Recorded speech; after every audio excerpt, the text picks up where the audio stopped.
Welcome to I dream. నేను Udayasri. 20 to 30 years మధ్యలో ఉన్న వాళ్ళు ఎవరైతే సంపాదిస్తున్నారో వాళ్ళు మస్ట్గా ఈ వీడియో వాచ్ చేయండి. ఈ ఏజ్ నుంచి ఒక ఇన్వెస్ట్మెంట్ ప్లానింగ్స్ ఉండడం అనేది ఎంత ఇంపార్టెంట్, ఫ్యూచర్లో ఎలాంటి లాభాలు ఉన్నాయి, ఒక 20 to 30 ఇయర్స్ మధ్య నుంచే మీరు ఇన్వెస్ట్మెంట్స్ అనేవి స్టార్ట్ చేస్తే అసలు ఇన్వెస్ట్మెంట్ ప్లానింగ్స్ ఏమేమి ఉన్నాయి అడిగి తెలుసుకుందాం. మనతో పాటు స్టూడియోలో AMFI registered mutual fund distributor, PMS distributor Bonigela Solomon గారు ఉన్నారు.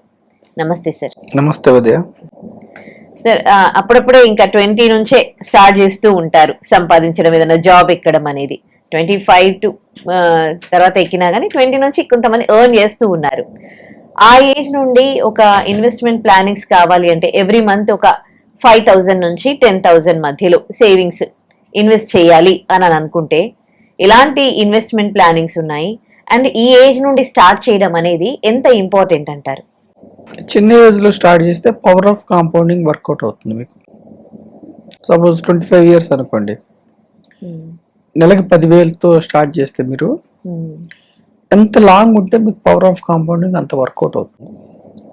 అట్ ది ఏజ్ ఆఫ్ 25 మీరు నెలకి 10,000 25 ఇయర్స్ మీరు ఇన్వెస్ట్ చేస్తే మీరు కట్టే 36 lakhs కానీ 1,80,00,000 వస్తుంది మీకు. అంటే 5 times 6 times 10,000 25 ఇయర్స్ 12%. అంటే 12% రావచ్చు రాకపోవచ్చు, అర్థం కావటానికి చెప్తున్నాం. 12% వస్తే కట్టేది 30 lakhs కానీ మీకు వచ్చేది సుమారుగా 1,70,00,000 వస్తుంది. ఏ ఏజ్కి వస్తుంది అంటే ఎన్ని ఇయర్స్కి? 25 అంటే ఇంకో 25 50 ఇయర్స్కి వస్తుంది. 50 ఇయర్స్కి హ్యాపీగా రిటైర్ అవ్వచ్చు. మామూలు గవర్నమెంట్ లో 58-60కి రిటైర్ అవుతారు. మీరు 10 ఏళ్ళ ముందే ఫైనాన్షియల్ ఫ్రీడమ్ పొందొచ్చు. అంటే 10,000 అంటే నెలకు 30,000 వచ్చే వాళ్ళు కూడా కట్టొచ్చు. లేదు టూ లాంగ్ 25 ఇయర్స్ 20 ఇయర్స్ పెట్టుకుంటే కూడా 10,000తో మీకు 1 crore వస్తుంది నెలకు 10,000తో కూడా. 12% లెక్కేస్తే కూడా. ప్రజలు అర్థం చేసుకోవాల్సింది ఏంటంటే 12% subjected to market risk. Mutual funds లో 12% వస్తే ఈ విధంగా వస్తుంది. ఇంకెక్కువ వచ్చింది అనుకో ఇంకా మీకు చాలా వెల్త్ మల్టిప్లై అవుతుంది. So start early. అయితే ఇక్కడ ఉన్న అడ్వాంటేజ్ ఏమిటంటే ఇన్సూరెన్స్ కంపెనీస్ అనుకోండి, ఇన్సూరెన్స్ పాలసీస్ అనుకోండి, సపోజ్ ఇన్సూరెన్స్ పాలసీస్ లో మీకు తక్కువ వస్తుంది. అంటే ఎండోమెంట్ పాలసీస్ అని ఉంటాయి, యూలిప్స్ అని ఉంటాయి. ఎస్పెషల్లీ ఎండోమెంట్ పాలసీస్ లో మీకు తక్కువ వస్తుంది, 5% 6% వస్తుంది. డిసడ్వాంటేజ్ ఏముంటుందంటే అక్కడ ఇన్సూరెన్స్ ఉంటుంది అడ్వాంటేజ్, కానీ డిసడ్వాంటేజ్ ఏమిటంటే ఆఫ్టర్ 3 years మీరు ఎగ్జిట్ అవ్వాలంటే సరెండర్ చేస్తే తక్కువ నష్టపోతారు మీరు. ఇక్కడ ఏమిటంటే సపోజ్ మనం 20 years 25 years అనుకున్నాం ఇన్వెస్ట్మెంట్, మధ్యలో మీకు అన్ఫార్చునేట్ గా లే ఆఫ్స్ అయ్యో, ఎమర్జెన్సీలో డబ్బు అవసరం అయ్యో తీసుకోవాలంటే మీకు మొబైల్లో మీకు ఏం వాల్యూ చూపిస్తుందో అది వచ్చేస్తుంది. 1 పైసా కూడా కట్ చేయరు. 1 year లోపు అయితే ఎగ్జిట్ లోడ్ ఉంటుంది 1%. 1 year తర్వాత అయితే మీకు ఏం కట్ చేయరు. యాజ్ ఇట్ ఈస్ గా సపోజ్ మీరు 1,00,000 పెట్టారనుకోండి అమ్మా, 15 ఏళ్ళకి సమ్ అమౌంట్ అయింది అనుకోండి, ఒక 5 లక్షలు 7 లక్షలు ఎంతో కొంత అయిందనుకో, మీరు వెనక్కి తీసుకోవాలంటే రిడమ్షన్ కొడితే వెంటనే డబ్బు వెనక్కి వచ్చేస్తుంది. అంటే లాంగ్ టర్మ్ కమిట్ అయ్యి మధ్యలో కూడా తీసుకోవచ్చు మీరు. కాకపోతే ఇక్కడ నష్టం ఏముంటుందంటే మీకు మొదటి 5 years మీకు మీ యొక్క ఫండ్ నష్టపోయే అవకాశాలు ఉన్నాయి. ఫస్ట్ 1 year 10,000 పెడుతున్నారు మీరు మంత్లీ, ఫస్ట్ 1 year 1,20,000 పెడుతున్నారు. ఈ 1 year లో మీకు ఏం రిటర్న్ ఇవ్వలేదు అనుకోండి, fund 120 may become 110 also 1 also. అట్లా 3 years మీకు నష్టాలు ఉంటాయి. 3 to 4 years కూడా. అంటే ఒక 4 years వరకు ఇంకా 4 years వరకు 4 years పైన ఉంటానంటేనే ఈక్విటీ మ్యూచువల్ ఫండ్స్ లోకి రావాలి.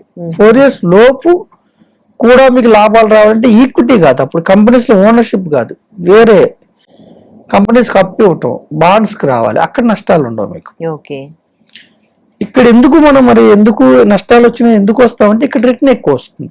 ఓనర్షిప్ లో రిటర్న్ ఎక్కువ వస్తుంది. అంటే కొన్ని ఇయర్స్ ఆగితేనే, అది కూడా ఇయర్స్ ఆగాలి. ఎందుకు ఆగాలంటే కంపెనీస్ లో ఓనర్షిప్ ఏమిటంటే చాలా అంశాలు ప్రభావితం చూపిస్తాయి.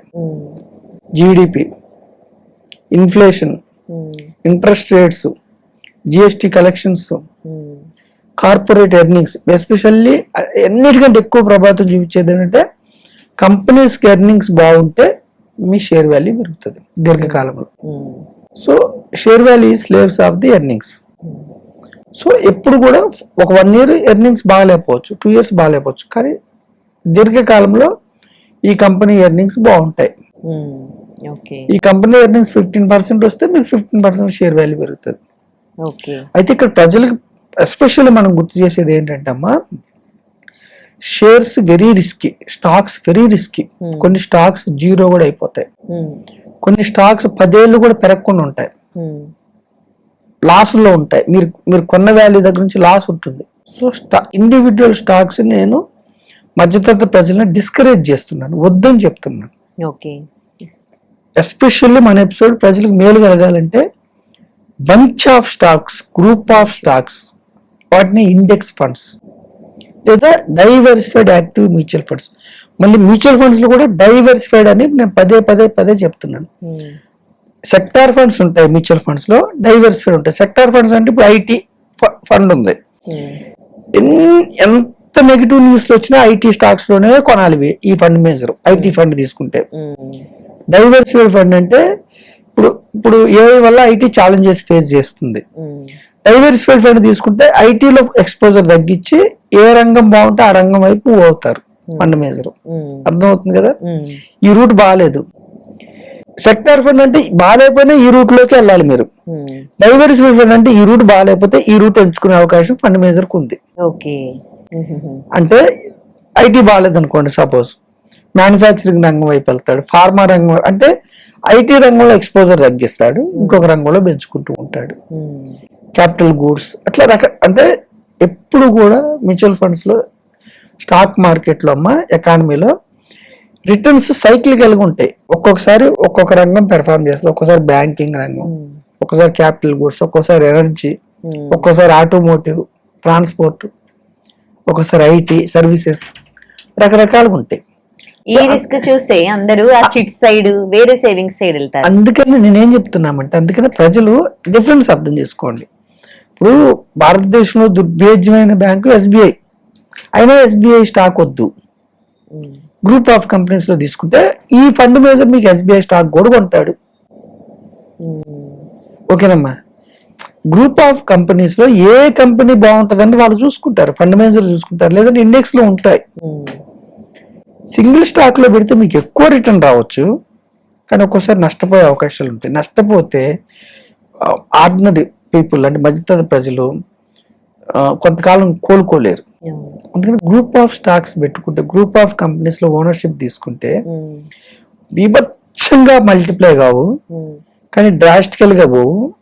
ఎఫ్డి కంటే కూడా ఇప్పుడు ఎఫ్డిలో 6 to 7% వస్తాయి, 12 to 13% వస్తాయి. 6-7% ఎక్కువ అంటే మీకు చాలా డిఫరెన్స్ వస్తాయి. లాంగ్ టర్మ్ లో హ్యూజ్ డిఫరెన్స్ వస్తాయి. ఓకేనమ్మా?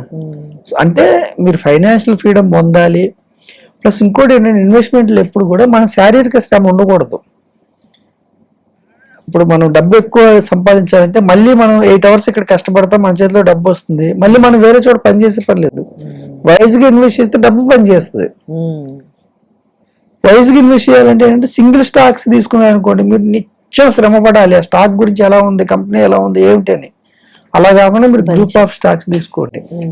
తీసుకుంటే 10,000 రూపాయలతో, నెలకు 10,000తోనే ఒక యూత్ 25 years లో 1,70,00,000, 12 కాకుండా 13 వస్తే 2 కోట్లు టార్గెట్ చేయొచ్చు. అడ్వాంటేజ్ ఏమిటి? మనం స్టార్ట్ చేయండి. చాలా మంది ఏం చేస్తారంటే స్టార్ట్ చేయరు. స్టార్ట్ చేయండి. సమస్య వచ్చిందా, 1 year తర్వాత లే ఆఫ్ అయిందా, స్టాప్ చేసుకోవచ్చు. సపోజ్ 1 year కి నష్టం వచ్చింది, 120 కట్టాం మనము, 110 అయింది, 10,000తో మన జీవితం మారిపోదు కదా.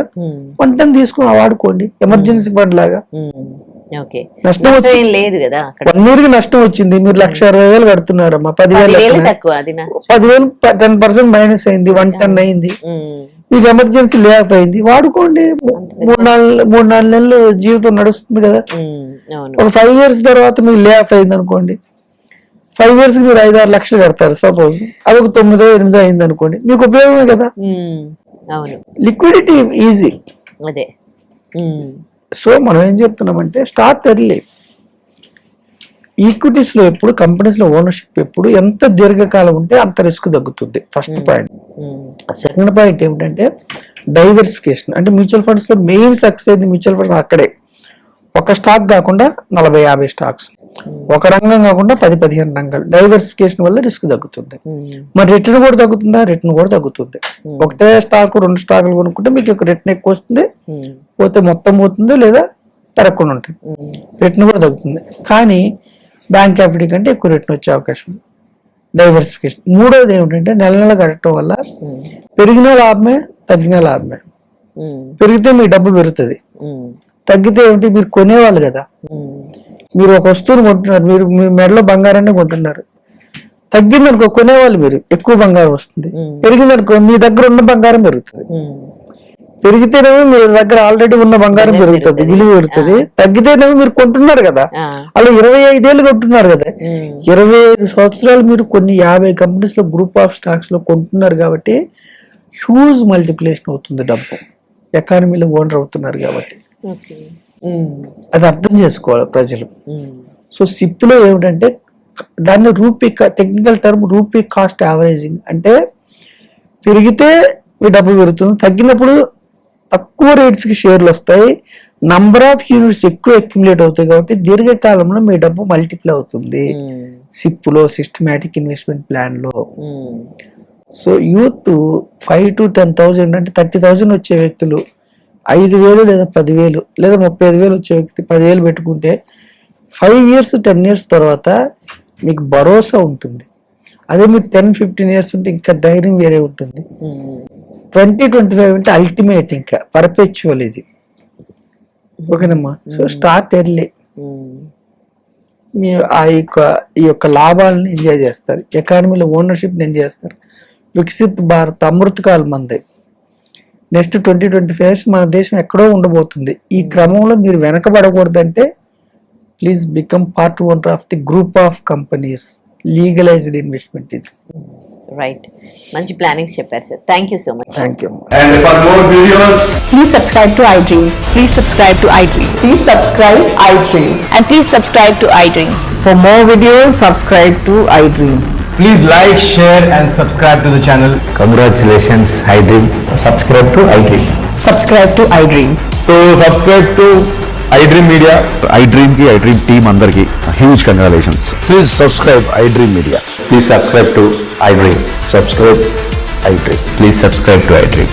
iDream అంటే నా కళల ఛానల్ సబ్స్క్రైబ్ చేసుకున్న నోరు తిరుగుతలేదు, మీరైతే గంట గుర్తు కొట్టండి. For more such videos, please subscribe to iDream. Subscribe to iDream. Please subscribe to iDream. Please subscribe iDream Media. Please do subscribe to iDream. Please subscribe to iDream Media. For best entertainment and information, please subscribe iDream. And don't forget to subscribe to iDream.